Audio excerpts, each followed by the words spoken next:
आप सुन रहे हैं एजी एंटरटेनमेंट की धमाकेदार प्रस्तुति।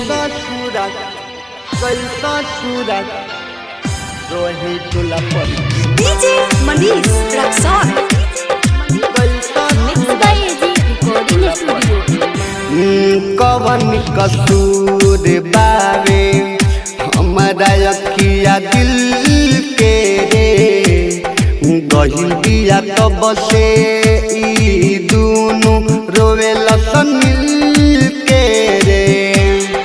कवन कसूर बावे हमारा अखिया दिल के रे गहिल बिया तब से ई दूनु रोवे लसन मिल के रे। चल गई ससुराल अब कोरी काया रोहे तोला पर के माँ। चले गई ससुराल अब कोरी काया रोहे तोला पर के माँ। आप सुन रहे हैं डीजे एजी मनीष एंटरटेनमेंट की रक्सौल धमाकेदार प्रस्तुति। गई ससुराल रोहे तोला पर के माँ। गई ससुराल mix by AG recording studio. जब जात रही बाजारे देखे तो बुलबुल मारे रोडवे पे बावे वो करे घर। कई बेर छोड़ा छोड़ा भइल मोबाइल फोड़ा फोड़ा भइल तब वो मिले आवत रहे बराबर। घर के वो करा जान गोइल रहुए सन सच्चाई रे।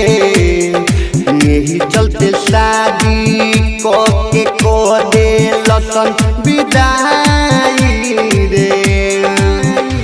चल गई ससुराल अब कोरी काया रोहे तोला पर के माँ।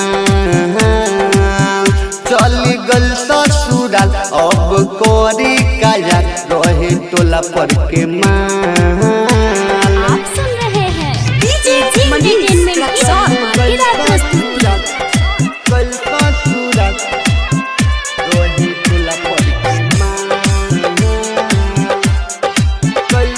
Mix by AG recording studio. रहे पगली दीवानी बतिया लेवे मानी कबो ना करे इनकार। रग रग में बसल पिया दिलवे में धसल पिया रहे हमर बचपन के प्यार।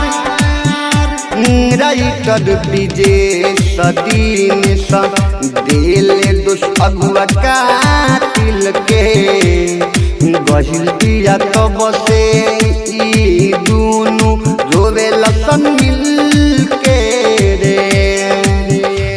चल गई ससुराल अब कोरी काया रोहे तोला पर के माँ।